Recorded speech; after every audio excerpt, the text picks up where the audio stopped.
He was supposed to stay for 2 weeks. Now he sleeps in the room across the hall, and I can't stop thinking about him.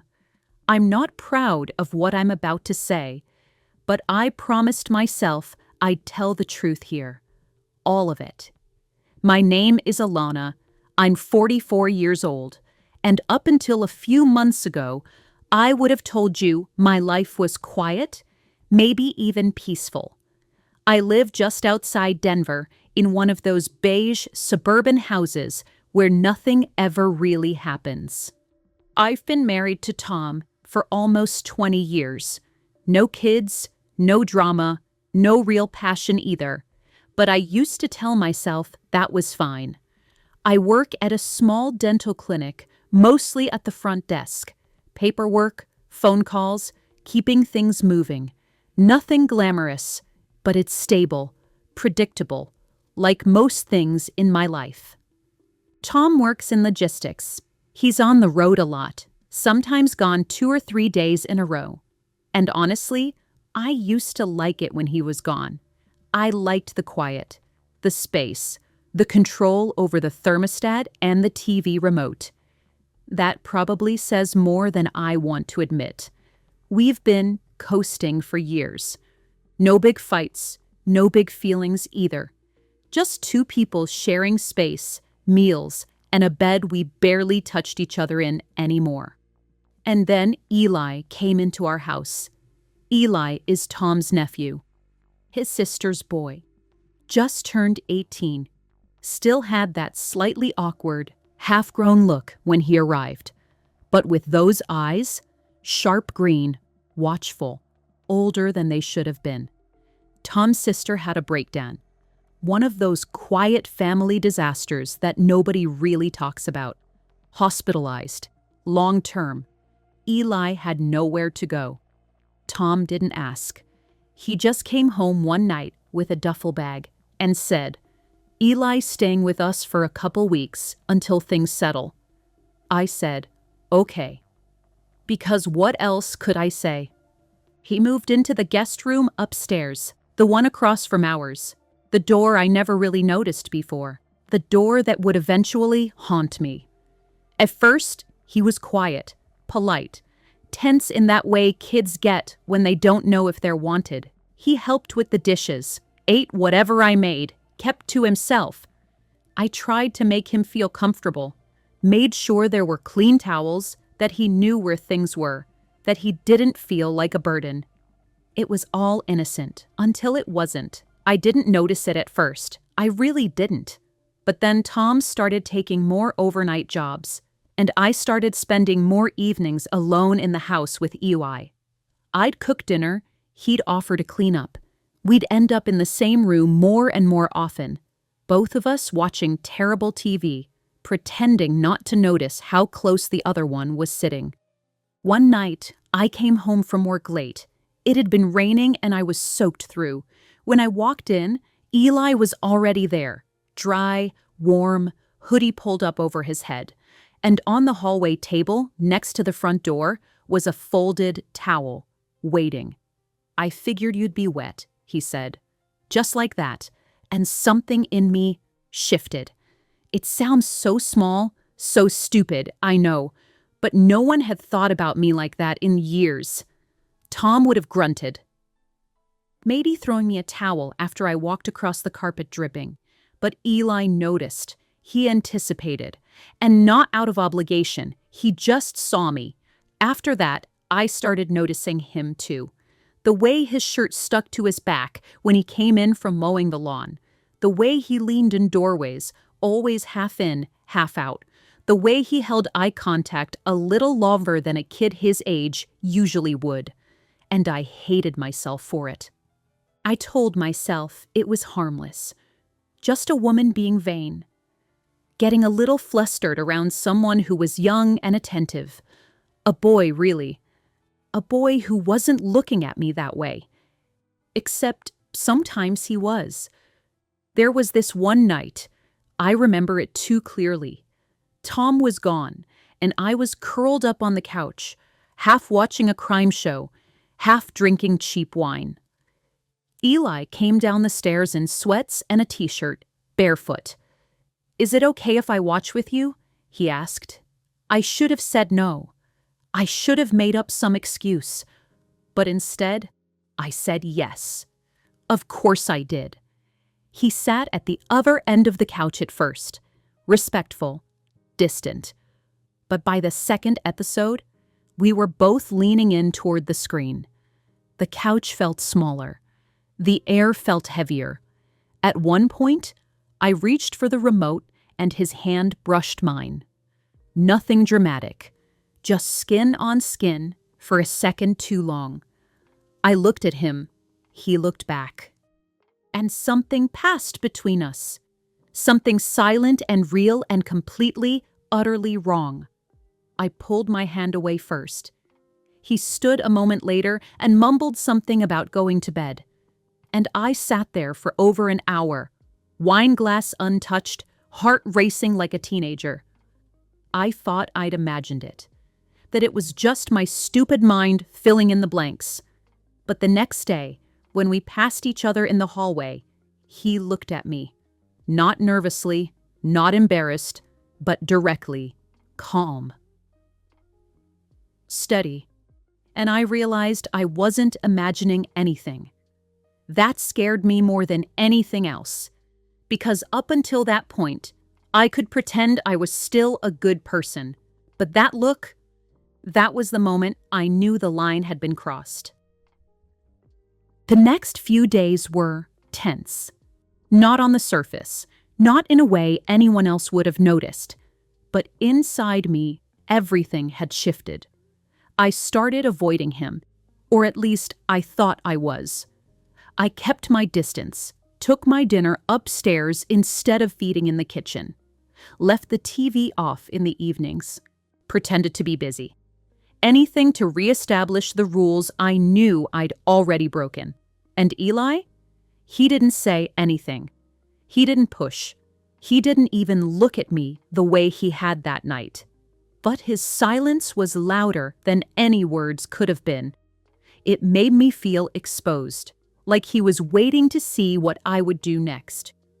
I started waking up in the middle of the night, not from dreams, just restlessness. I'd lie there in the dark beside Tom, listening to his breathing, feeling the weight of my own guilt spread out across the bed like a second blanket. I hadn't done anything, not really, but I couldn't lie to myself anymore. I wanted something. I hadn't felt that in years. And I hated how alive that made me feel. One morning, I came downstairs early, earlier than usual. I hadn't planned to, but something pulled me down, like my body moved ahead of my logic. Eli was in the kitchen, shirtless, making eggs. He turned when he heard me and gave me a nod, like it was nothing. Just two people in the same house at 6:30 a.m. But the way he looked at me, calm, steady, unreadable, it stopped me in my tracks. I remember staring at the curve of his back, the smooth line of muscle along his shoulder. His skin was damp. He'd just come in from a run. I shouldn't have been looking. I knew that, but I couldn't help it. "You're up early," he said, flipping the eggs like it was a normal conversation. "Couldn't sleep," I answered. I went to the sink and ran water just to give my hands something to do. I could feel him behind me, not close, but present. "Want some?" he asked. "There's extra." I shook my head too fast. "No, thanks." He didn't say anything after that. Just plated the eggs, rinsed the pan, and walked past me. But as he passed, he said quietly, not looking at me, not even pausing, "You don't have to be scared of me." And then he was gone. I stood there, water still running, hands shaking. Scared of him? I wasn't. That was the problem. I was scared of myself. Later that week, Tom left for another 2-day trip. Arizona. Some warehouse issue, same as always. He kissed me goodbye in the driveway. Same routine. Same half-distracted, "I'll call you tonight," he always said, and usually didn't follow through on. Eli was trimming the hedges. He didn't look up when Tom backed the car out, but I felt him watching me as I stood on the porch. That night, I poured myself a glass of wine again. Same spot on the couch, same cheap blanket, same bad crime show. And somewhere around the second episode, I heard the floor creak. He walked into the room slowly, like he was giving me time to object. I didn't. He sat down, a little closer than last time. We didn't talk. The show played. The lights were low. I tried to focus on the screen, but my body was hyper-aware of his presence. Every breath, every movement, every tiny shift in the couch cushion. Halfway through the episode, I stood up, too fast, and mumbled, "I should go to bed." I could feel his eyes on me as I turned off the TV. I didn't look at him.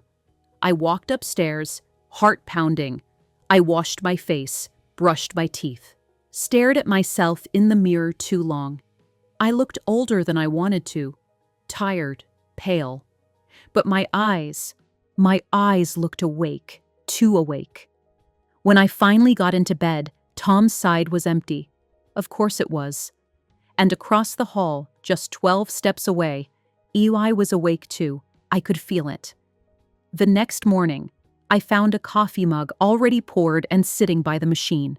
No note, but I knew it was him. I told myself he was just being polite, that none of this meant anything. But I couldn't stop thinking about what he'd said. "You don't have to be scared of me." What scared me wasn't him.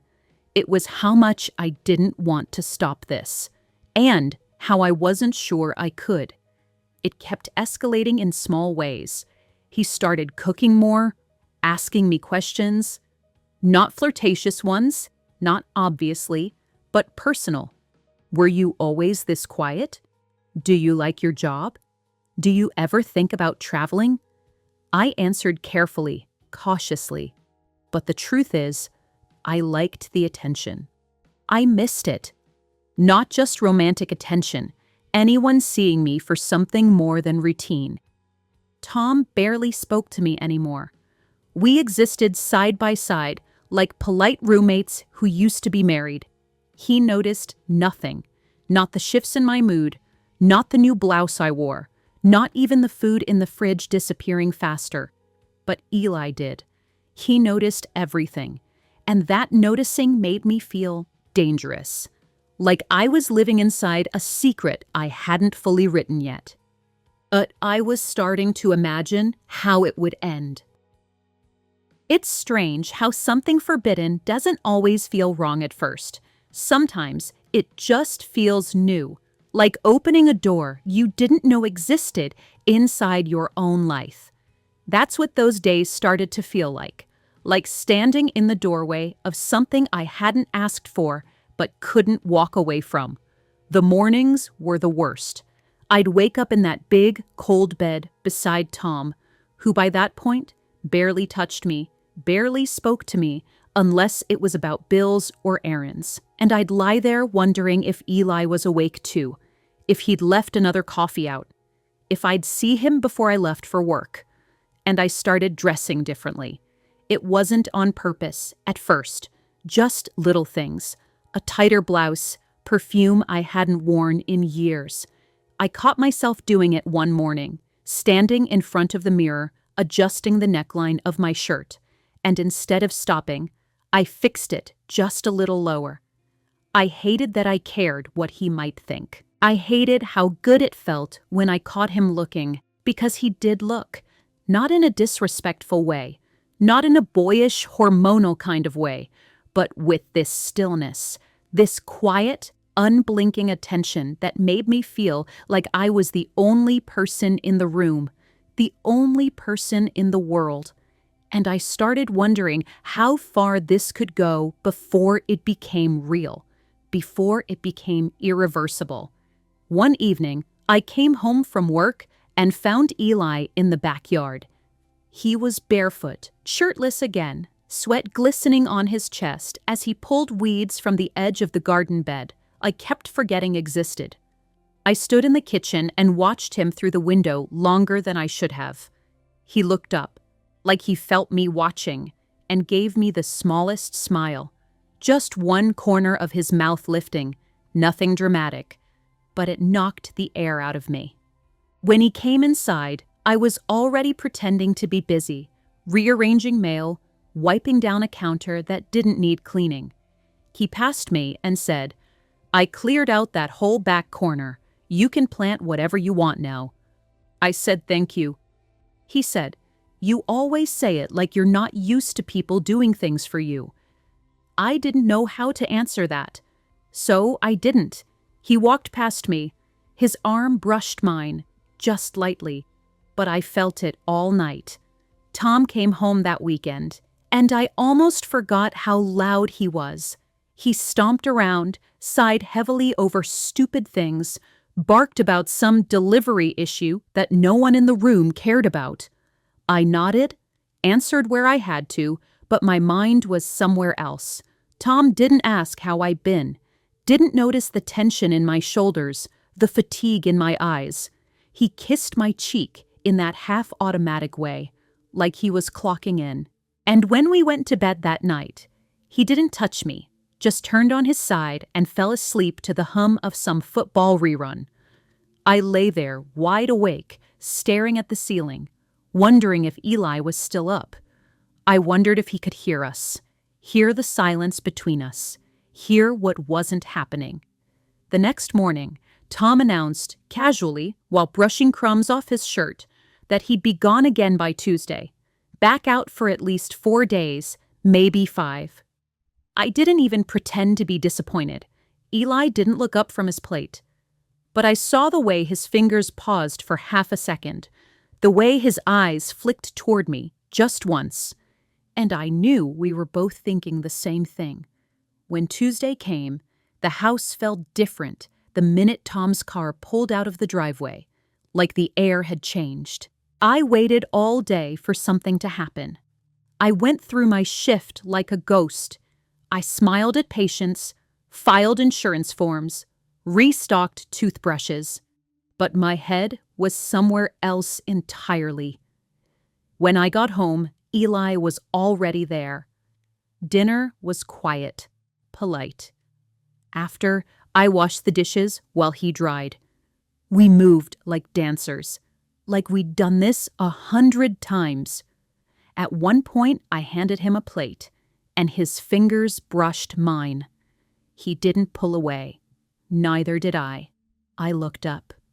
He was already looking at me. The pause was long. Long enough that I should have said something, should have broken the moment. But I didn't. He set the plate down and said, "I'm gonna shower," and he walked away. And I stood there, gripping the edge of the sink like it might keep me from floating away. That night, I left my bedroom door cracked open, just a sliver. Not an invitation, but not one. I lay in bed, fully dressed, heart pounding like a drum.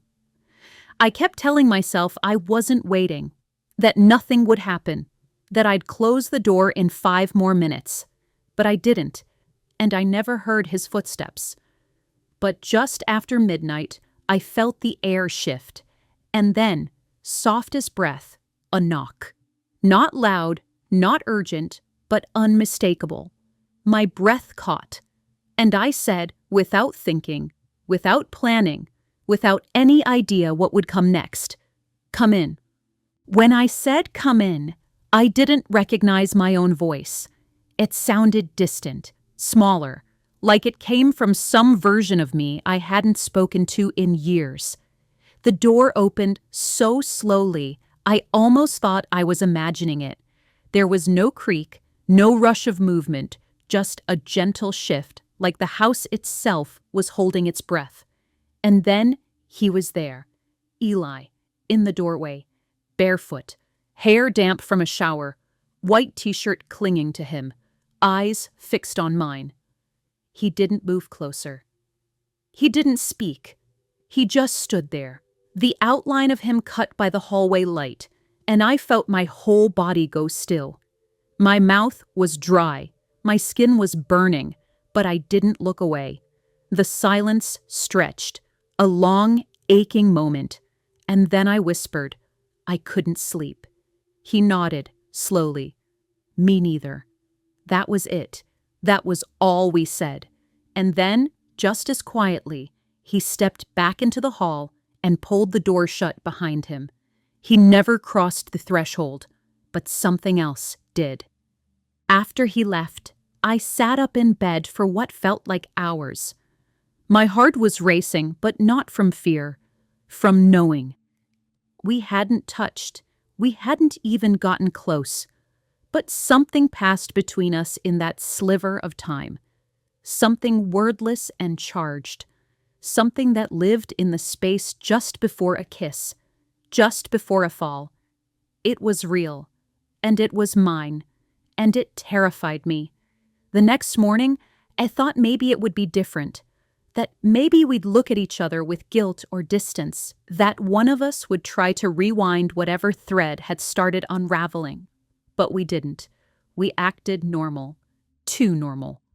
He was in the kitchen when I came down, already dressed, pouring coffee. He offered me a mug, like he always did. Our fingers brushed, like they always did. But this time, I saw his mouth twitch. Just barely. A flicker of something he didn't let out. And I smiled. The smallest, quietest smile I've ever given someone. Then turned away before I let it grow. The whole day felt like walking along a ledge. Everything looked the same. But one wrong move, and I'd fall. I didn't talk to anyone at work. I didn't answer Tom's texts. Not that there were many. Just the usual check-ins. Made it, all good. Back Friday night. Nothing personal. Nothing real. That evening, Eli and I didn't watch anything. Didn't sit together. He stayed upstairs. I stayed downstairs. The tension between us was so thick, it almost felt like smoke. But even from separate rooms, I felt him everywhere. Like gravity, like heat, like a song I couldn't turn off. I told myself I needed space, that if I distanced myself, the pull would fade. So on Thursday, I drove to the mountains alone. I told Eli I was running errands. I didn't say where. I just needed to breathe. I parked at a trailhead and sat in my car for almost an hour, staring at trees I couldn't name, and I thought about everything. About the first time Tom forgot my birthday. About the first time I noticed he didn't look at me when we talked. About the nights I used to cry quietly in the bathroom and never told him why. I thought about how long it had been since someone asked how I was feeling, really asked. I thought about Eli, about the way he looked at me, about that moment in the doorway, and I cried, not loud, not broken, just long enough to remember that I was still alive. When I got home, the house was dark. I walked inside, dropped my keys, kicked off my shoes, and then I saw it. On the kitchen counter, a single sticky note. Hope the mountains helped. Nothing else. No name, no explanation. Just 5 words. And my knees almost buckled. He knew. He didn't ask. He didn't pry. But he knew. And I don't know what scared me more, that he was right or that I wanted him to be. That night, I didn't open my bedroom door. I wanted to. God, I wanted to. But I was afraid that if I did, I wouldn't stop at just looking. The thing is, people always think that cheating happens in a moment. One dramatic kiss, one reckless decision. But they're wrong. It happens in inches, in glances, in the space between 2 sentences, in doorways, in silence, in sticky notes that say exactly what you need to hear. And once you start down that path, those little invisible betrayals, you don't even realize how far you've gone, until you can't see your way back. The night it happened didn't feel different at first. Tom was still gone. His trip had been extended another day. Something about supply chain delays. I didn't even pretend to care anymore. By then, Eli and I were orbiting each other like two magnets that had finally stopped pretending they weren't drawn together. Everything between us was unsaid, but so loud I could hear it in the walls. We didn't talk much that day, just the basics. But there was something simmering underneath, an energy that made my skin buzz any time he walked into the room. That evening, I poured myself a glass of wine and sat on the back porch. It was unusually warm for October, that in-between weather that made everything feel suspended. I don't know how long I sat there, and I don't know how long he stood in the doorway before I realized he was watching me. He didn't say anything, just leaned against the frame, eyes steady, like he'd been waiting for the right moment to speak. Finally, he said, "You okay?" I nodded too quickly, just thinking. He took a slow step outside, then another. Then he sat next to me on the wooden bench, leaving just enough space for both of us to feel the gap and the gravity inside it. We stared ahead for a while. The sky was the color of overripe peaches, melting into blue. Then he said, "You seem different lately." I swallowed. Different how? Like you're trying not to disappear. His words hit something raw in me. I turned my face toward him, but I couldn't look at his eyes. Instead, I stared at his hands, those calm, strong fingers resting in his lap. The way they moved when he spoke, how deliberate he always was, how nothing he did felt careless. I whispered, "Maybe I am." He didn't move, didn't speak, but the air shifted again, that same charge that lived in the hallway the night he'd opened my door. Only this time, I didn't look away, and neither did he. Slowly, deliberately, he reached over and took the wine glass from my hand. His fingers brushed mine and stayed there, and I let them. I didn't move. I didn't pull away. His hand closed over mine, gentle, slow, like asking a question without words. And I answered by turning my palm into his. That was all it took. We didn't kiss at first. We just sat there, fingers laced, the whole world pressed between us. And then, finally, I leaned in. It wasn't dramatic. It wasn't even bold. It was a breath, a shift, a choice. And when our mouths met, I felt everything I had buried for years rise to the surface like a flood. I didn't feel guilt in that moment, or shame. I felt hunger, not just physical, but emotional, like someone had finally opened the lid on a box I'd forgotten was inside me. He kissed me like he already knew all the things I hadn't said, and I kissed him like I didn't care what it would cost. We didn't go upstairs that night. We stayed on the porch, touching, breathing, whispering things we weren't supposed to say. I told him I felt invisible for years. He said, "I never looked through you, not once." I told him I didn't recognize myself anymore. He said, "Maybe that's a good thing." At some point, I cried, just quietly, my face pressed into his shoulder. And he didn't pull away. He held me like I wasn't broken, like I was wanted. And God help me, I didn't want to leave his arms. Not for a second. The next morning, I woke up in my own bed, alone. My lips were swollen, my skin still humming. And all I could think was, what have I done? I went downstairs in a fog. He was already in the kitchen, making coffee. He didn't look flustered or nervous. He looked calm, present.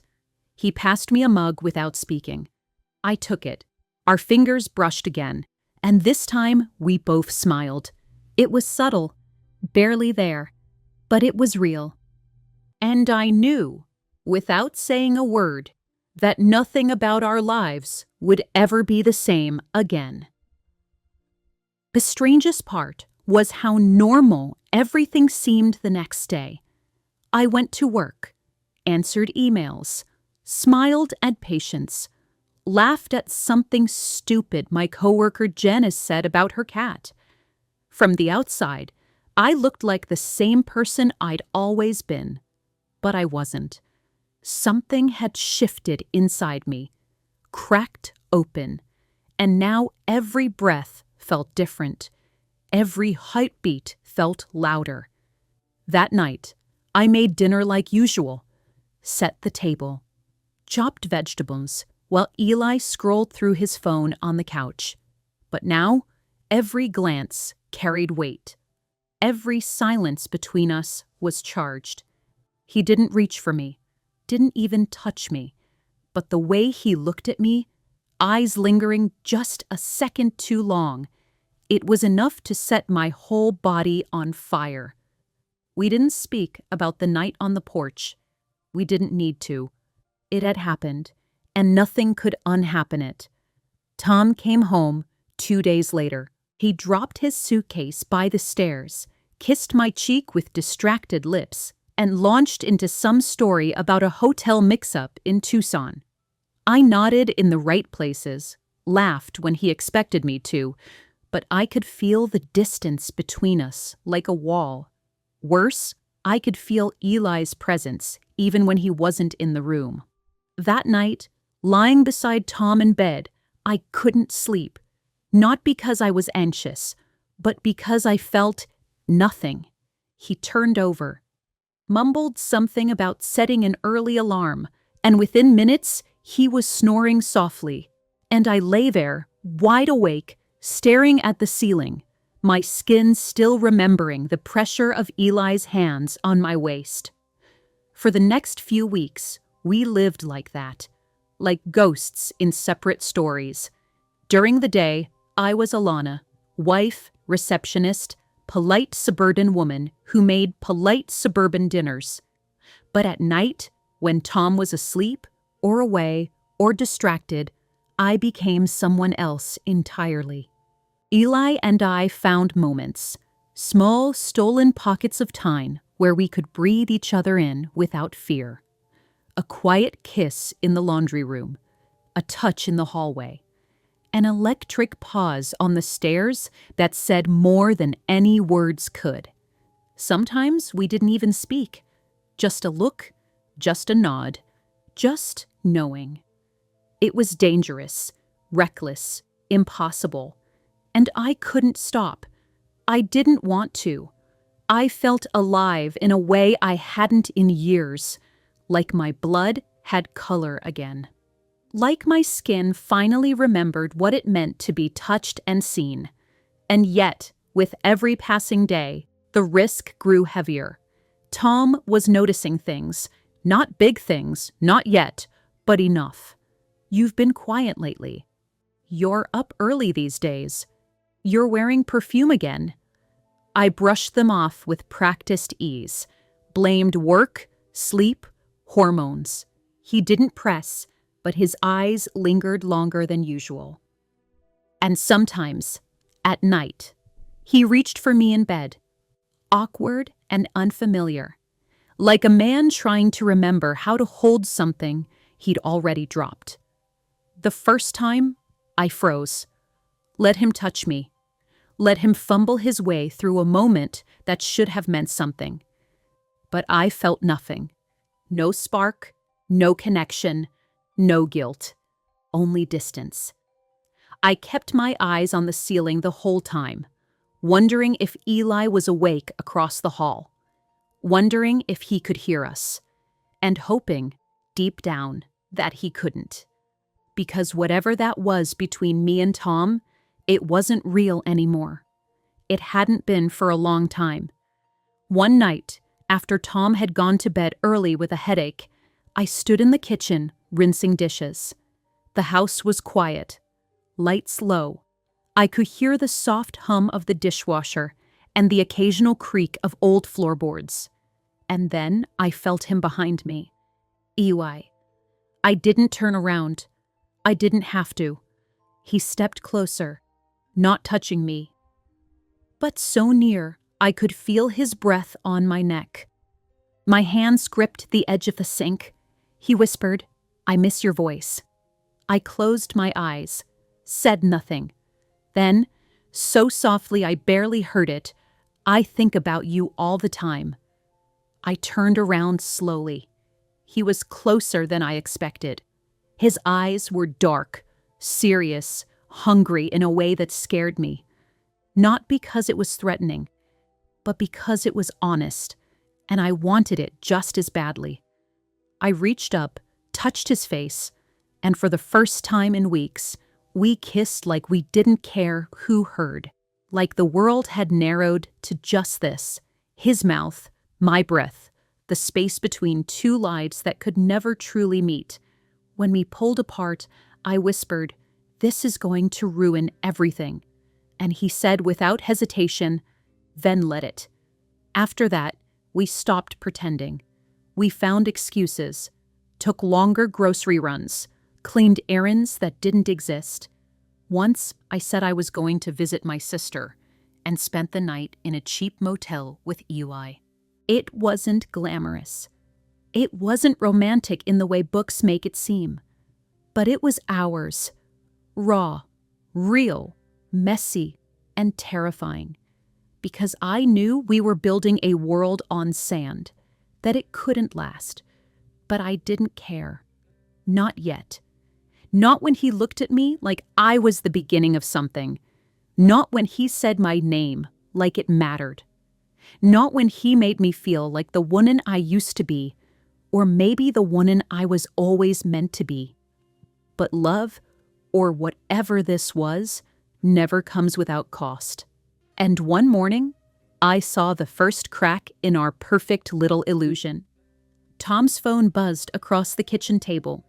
He picked it up, brows furrowed, and turned the screen toward me. "Why is your nephew texting you this late at night?" My blood turned to ice. I forced a laugh. "He forgot to tell me we were out of laundry detergent. I told him to remind me." Tom stared at me, too long, then shrugged. "That kid's weird," and walked away.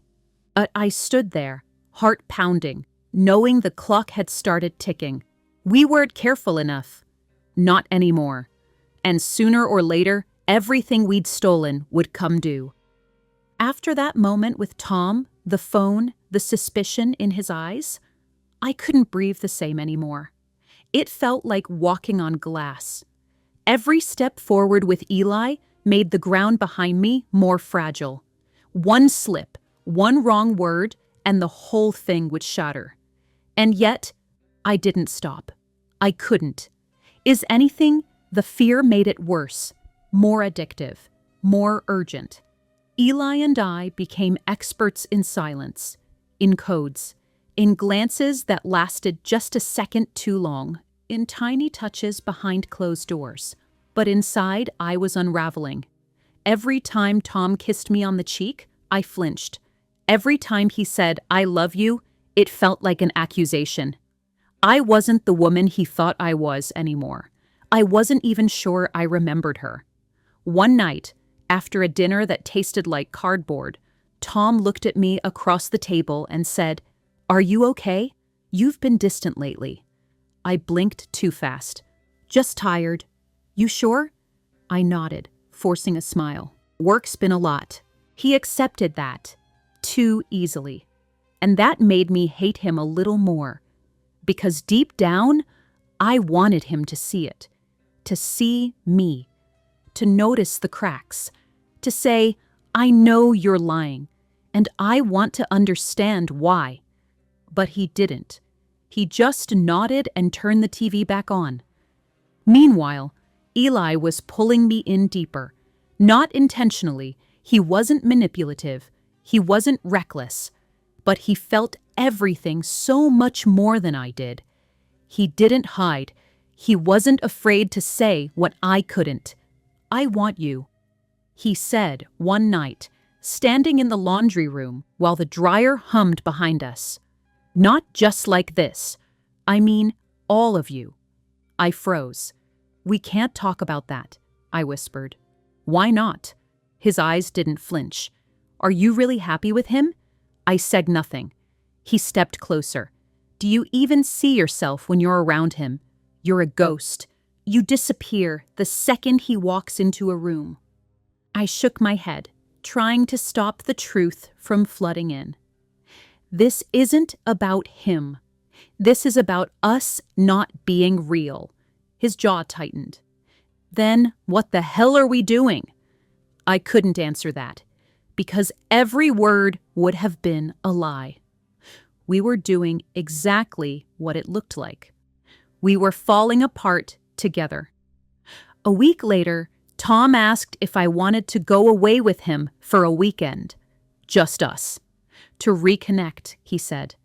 It felt like a trap, or a test I hadn't studied for. I told him I'd check my schedule. I told him it sounded nice. I told him all the right things. And then I went upstairs, locked the bathroom door, and stared at my reflection until my face didn't look like mine anymore. I texted Eli, "We need to stop." He didn't respond, not for hours. And when he did, all it said was, "You don't mean that, but if you do, I won't fight you." I threw my phone across the room. It didn't break. I almost wished it had. For 3 days, I avoided him. I left early, came home late, ate dinner in my car, pretended I was busy. Tom seemed happier, or maybe just relieved. He thought the space we'd carved for ourselves was closing again. He was wrong. I was just drowning quieter. The 4th night, I came home late. The house was dark. Tom was asleep, and Eli was in the kitchen, sitting at the table, a single lamp on beside him. He looked up when I walked in. I didn't speak. I didn't move. He said, "You don't look like yourself." I laughed once, sharp and bitter. I don't feel like myself. He stood, walked over, stopped just a few inches away. "I didn't come here looking for this," he said. "I didn't expect you. I didn't plan it, but I'm not sorry it happened." I looked at him, really looked, and all I saw was the one person who saw me back. I whispered, "I don't know how to fix this." He shook his head. "Maybe it's not about fixing it. Maybe it's about telling the truth." And I said the thing I'd been avoiding for weeks. "I think I love you." The silence that followed was louder than anything I'd ever heard. And then he said, "I know." After that, it all started to collapse faster. Tom found a receipt from the motel. He didn't say anything for 2 days, but I could feel it building. The tension, the anger, the silence sharpening like a knife. Then one morning, I walked into the kitchen and he was holding the receipt. He didn't look up, just said, "So, you want to tell me what this is?" I couldn't lie, not anymore. I stood there, heart pounding, and said, "It's not what you think." He laughed. "Then tell me what it is." I opened my mouth, closed it, and then I said, "It's exactly what you think." He didn't yell, didn't cry, just nodded once and walked away. The door slammed behind him 10 seconds later, and I dropped to the floor, not because I was sad, but because the weight of what I'd done finally landed, not in pieces. All at once. The next day, Eli was gone. I came home from work, and his room was empty. Drawers pulled, bed stripped, no note, no text, no goodbye. Just absence. A silence bigger than anything I could explain. And I sat in the doorway of that empty room and cried until my throat gave out. I thought I'd been ready to lose everything. I wasn't. Not even close. The first thing I noticed after Eli left was the quiet. Not just the absence of footsteps or doors or voices, but the deeper kind. The kind of quiet that fills your bones and makes the air in the house feel heavier. It was like the walls were mourning with me. I walked from room to room that first night, trying to find something to do. I reorganized the pantry. I folded laundry that didn't need folding. I scrubbed the bathroom tiles until my fingers ached. But I couldn't wash him out of the house. I found one of his socks under the couch, and I sat on the floor, holding it like it was a photograph. That was the thing no one tells you about loving someone you're not supposed to love. The grief is private, unacknowledged.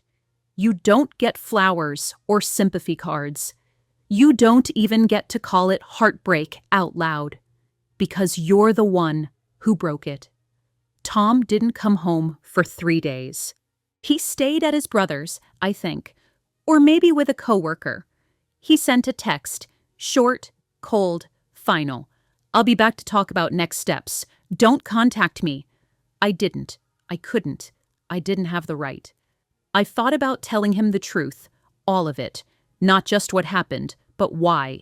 The years of loneliness, the ache, the part of me that died long before Eli ever touched me. But he wouldn't have heard it, and I wouldn't have said it right. Some things don't need to be explained. They just are. At work, I went through the motions. I smiled, I nodded. I scheduled cleanings and held babies while their mothers got fluoride treatments. But something in me had gone quiet. Janice asked me if I was sick. I told her it was allergies. I stopped wearing makeup. I stopped checking my phone. Every room felt too big. Every night felt too long.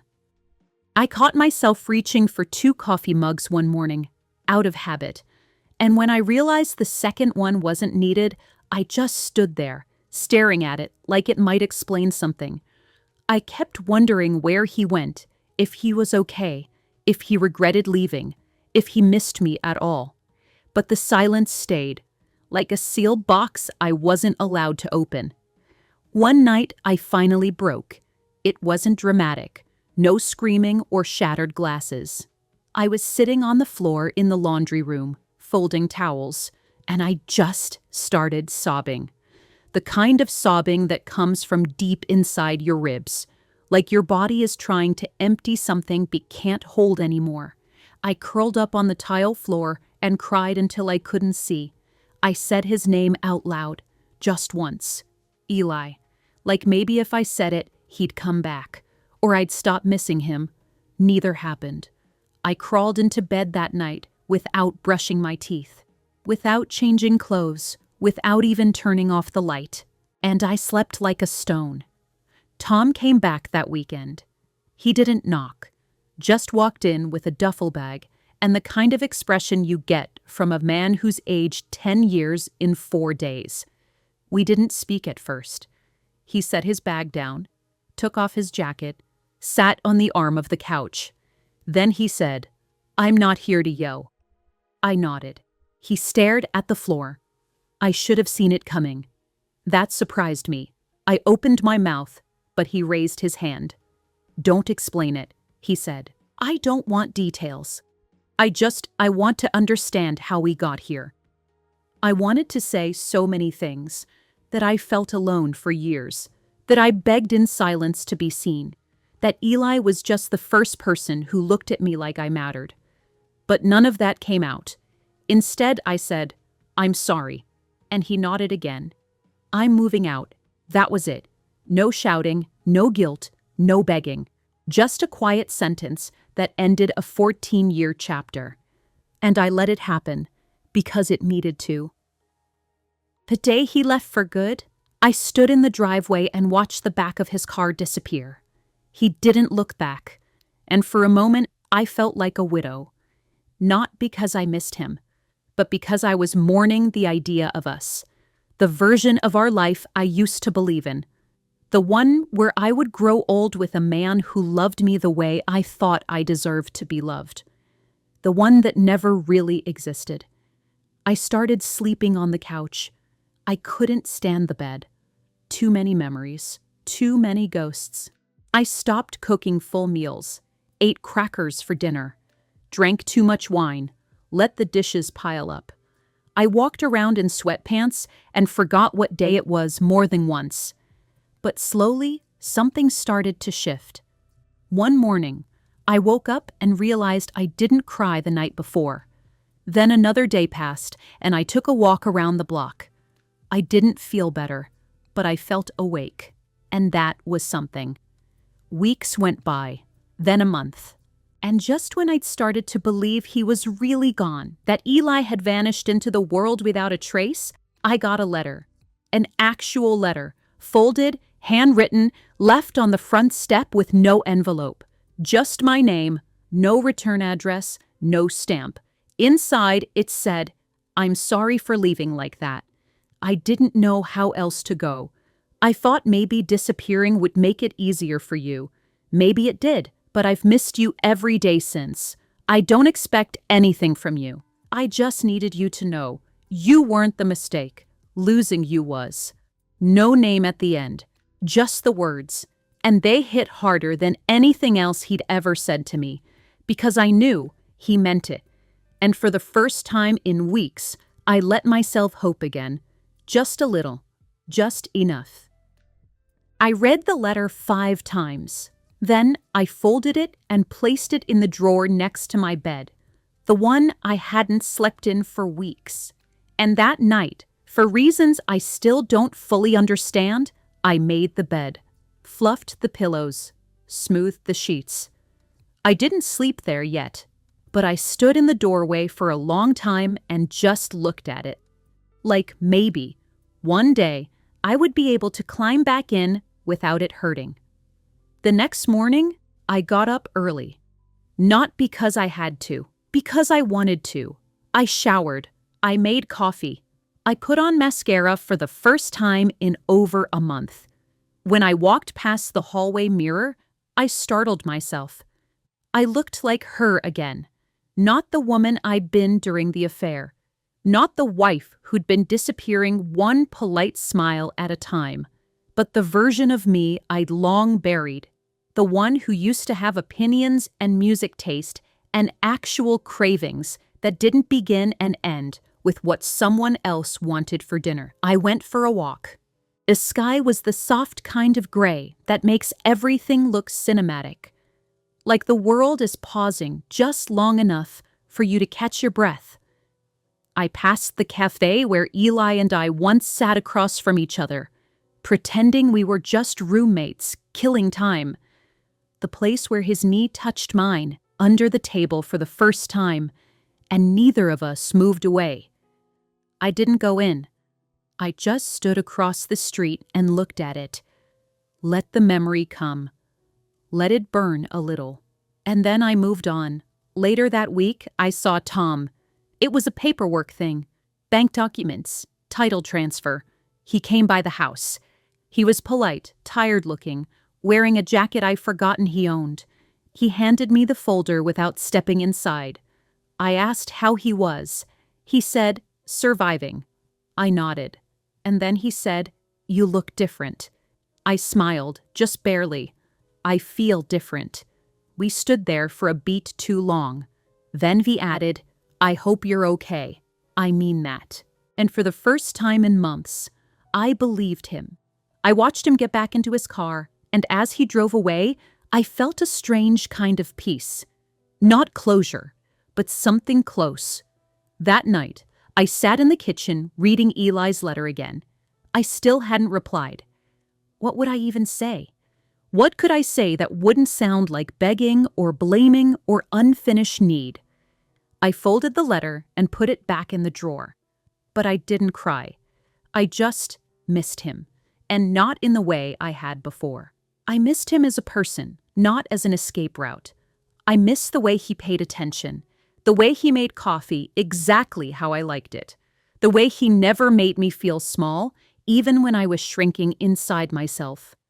But I also knew something else now. I couldn't go back to being that woman, the one who hid in shadows, who whispered at 2 a.m., who lived between locked doors and stolen minutes. If Eli came back, it couldn't be to that version of us. I wouldn't survive it again. One night, just after midnight, my phone buzzed. No name, just a number I didn't have saved anymore. "I'm parked outside. I don't want to come in if you don't want me to, but I needed to see you, even just from here." My heart dropped into my stomach. I stood at the window, pulled the curtain back just enough, and there he was. Eli, sitting in his car, engine off, head leaned back against the seat, looking like the memory I hadn't been able to kill. I didn't open the door. Not right away. I sat on the bottom step and stared at the floor for 5 whole minutes.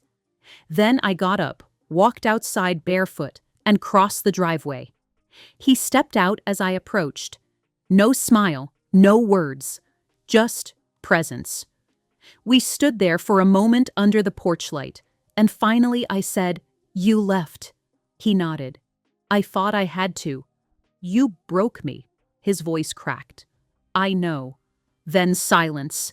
And then, quietly, I asked, "Why now?" He said, "Because I've been waiting for the version of you that could stand here and say that." And I realized something. He had never fallen in love with the woman I was before. He fell for the one I was becoming. The one who dared to tell the truth, even when it hurt.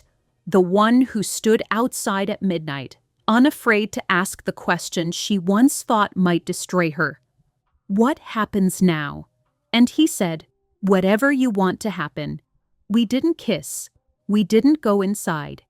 We just stood there, still, real, honest, and for the first time I wasn't afraid.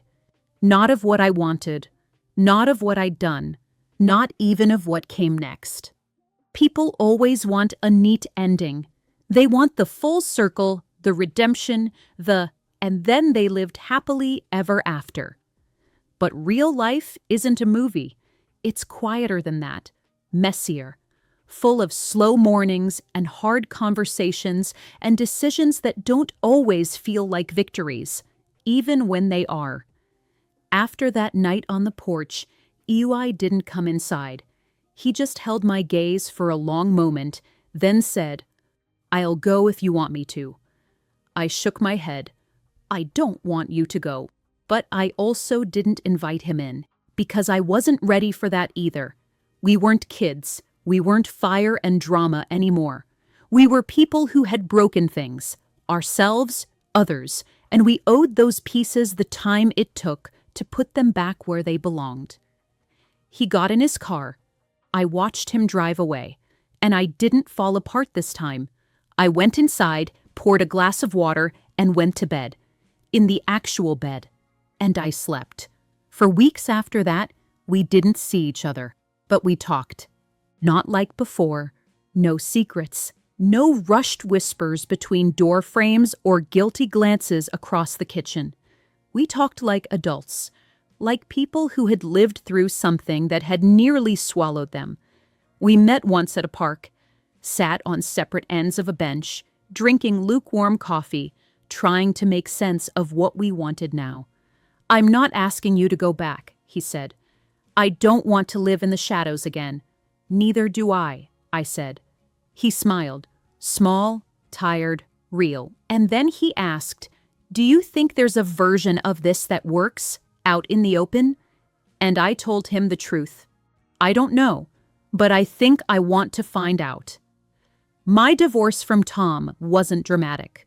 We signed papers, split accounts. He kept the car, I kept the house. He asked if I wanted to sell it, to start over somewhere new.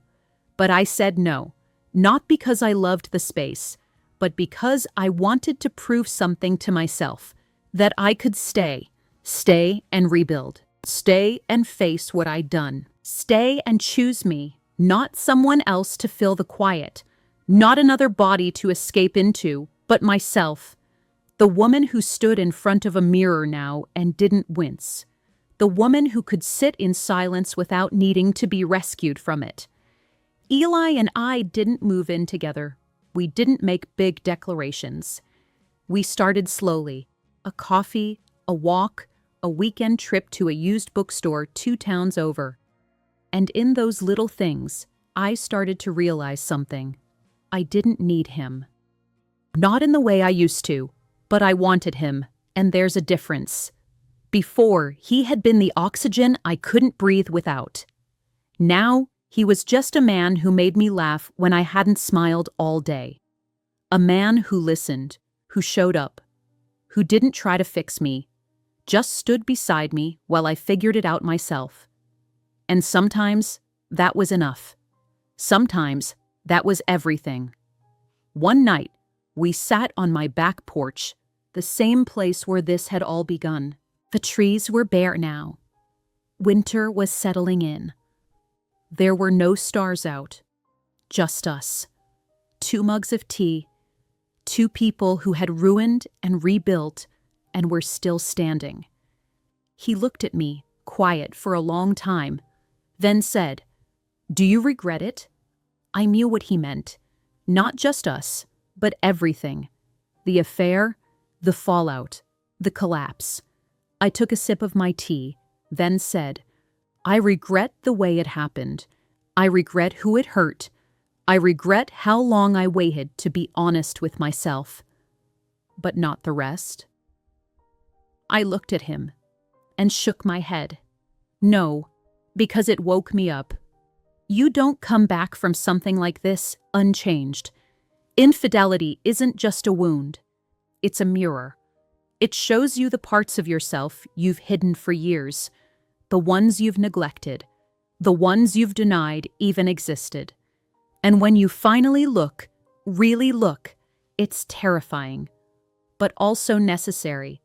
I'm not proud of what I did, but I'm proud of what I did after, of the choices I made once I stopped hiding, of the woman I became when everything else was stripped away. Not the perfect wife, not the forbidden lover, just me, Alana, a woman who got lost and then found her way back, one broken truth at a time. If you're waiting for the fairy tale ending, I can't give you that. But I can give you this. I'm okay.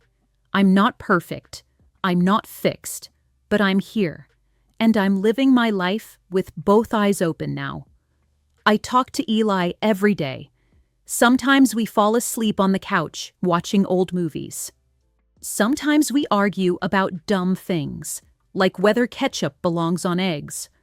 Sometimes I wake up and he's already made coffee, and I remember that peace doesn't always come in the form of fireworks. Sometimes it just shows up quietly, soft, earned, real. And honestly, that might be better than any fairy tale.